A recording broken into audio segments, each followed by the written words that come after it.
क्या नाम है? औढ़रदानी। औढ़रदानी का मतलब बिना विचारे जो एकदम सब कुछ दे दे। एक बृकासुर नाम का राक्षस था, वो कहीं सोचते हो जा रहा है कौन से भगवान की पूजा करूं, कौन से भगवान को मनाऊं। रास्ते में नारद जी मिल गए, तो नारद जी से पूछ लिया उन्होंने कि ऋषिवर प्रणाम। बोले हाँ भाई क्या बात है, कहाँ घूम रहे हो?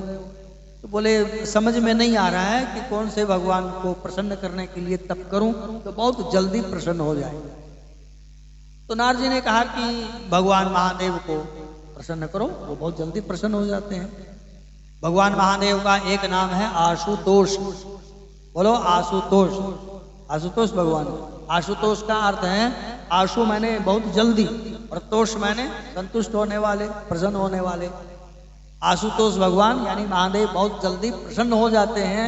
उनको प्रसन्न करने के लिए तप करो। तो बृकासुर के बाद जम गई, समझ में आ गई, और वो भगवान महादेव को प्रसन्न करने के लिए तप करने लगे। दोनों हाथ ऊपर उठाए और गर्मी सर्दी और बारिश कुछ ना देखे, बस ओम नमः शिवाय, ओम नमः शिवाय, और कितना कठोर तप किया, भगवान महादेव प्रकट हो गए। बोलो शंकर भगवान। शंकर भगवान ने कहा कि हे भक्त, मैं तेरी तपस्या से बहुत प्रसन्न हूं और मुझसे कुछ वरदान मांग लो। अब शंकर भगवान से गलती ये हो गई कि वो पार्वती के साथ वहां पर पहुंच गए। तो पार्वती के साथ पहुंचे तो बृकासुर की दृष्टि पड़ गई पार्वती के ऊपर। अब राक्षस तो राक्षस है, ऐसे इसकी विचारधारा।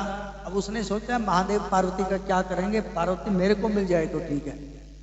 तो महादेव को कहा कि प्रभु जो मांगो देंगे। बोले हाँ, हम बहुत ऑर्डर हैं, जो मांगो सो वरदान देंगे। तो भगवान महादेव ने कहा कि बोलिए क्या चाहते हो? तो बृकासुर कहते हैं कि जिसके सिर पर हाथ रखूं और वो वहीं पे भस्म हो जाए। अब भगवान महादेव ने विचार नहीं किया कि क्या बोल रहा है, मैं क्या कह रहा हूं। भगवान ने माना कि जाओ दिया, तथास्तु, ऐसा ही हो। और उसने जब ये वरदान उसको मिल गया, तो शक्ति मिल गई, तो शंकर भगवान के पीछे दौड़ पड़ा। अब शंकर भगवान ने विचार किया कैसा दुष्ट है, अच्छा वरदान दिया इसको। तो भगवान महादेव उसने तो यही विचार से था ना वो तो, कि महादेव के सिर पर हाथ रखेंगे, महादेव भस्म हो जाएंगे, पार्वती मेरे को मिल जाएगी। भगवान दौड़े, कभी इधर दौड़े, कभी उधर दौड़े। भगवान ने विचार किया, ये बड़े फंसे।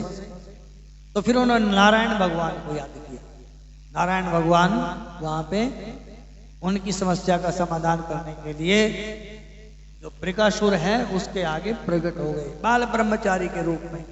सुंदर भगवान ने तिलक लगाया हुआ है, घुंघराले भगवान के बाल, और उनको देख करके, तो ब्रह्मचारी को देख करके बृकासुर मस्त हो गए। तो उन्होंने कहा कि हे राक्षस राज, कहाँ भ्रमण कर रहे हो?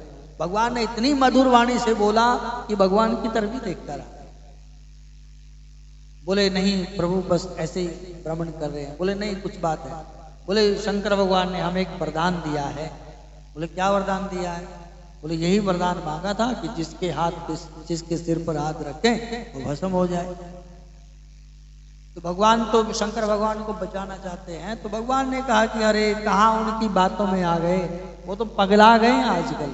उनको पता ही नहीं रहता कि हम क्या बोल रहे हैं, क्या कर रहे हैं, क्या वरदान दे रहे हैं। वो क्या वरदान देंगे? उन्होंने तो आपको बहका दिया, आप झूठ मूठे उनके चक्कर में पड़े हैं। वो कहाँ वरदान देने, उनके अंदर शक्ति खत्म हो गई है। ने कहा कि नहीं यार, ऐसी बात नहीं है। आपने अच्छा ये बताओ कि आपको जो वरदान मिला इसकी परीक्षा की? बोले नहीं। किसी के सिर पर हाथ रख करके देखा? बोले नहीं। तो बोले आप अपने सिर पर हाथ रख के देख लो, पता भी चल जाएगा। अब उसकी ऐसी बुद्धि खराब हो गई, विचार उसके ऐसे खराब हो गई बुद्धि कि उसको पता नहीं लगा कि मैं अपने सिर पे हाथ रखूंगा तो मैं भस्म हो जाऊंगा। और भगवान ने इतनी मीठी बातों से उसको रिझाया, अपने वश में कर दिया। और बृकासुर के बाद समझ में आ गई कि पहले परीक्षा कर लेते हैं।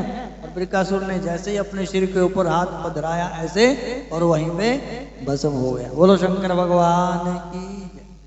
तो ऐसे भोलेनाथ बाबा जो बिना विचारे ही ऑर्डर दानी के रूप में प्रकट होकर के अपने साधक को, अपने भक्तों को सब कुछ दे देते हैं। तो उनकी इस महीने में, विशेष करके श्रावण के महीने में यदि हम पूजा करते हैं, आराधना करते हैं, तो वो हमें यानी अपने साधक को सब कुछ सर्वस्व दे देते हैं। ऐसे भोलेनाथ बाबा के साथ संबंध जोड़ने के लिए, उनको अपने जीवन में प्राप्त करने के लिए एकमात्र उपाय है भगवान महादेव के चरित्रों को शिव पुराण के माध्यम से सुनना।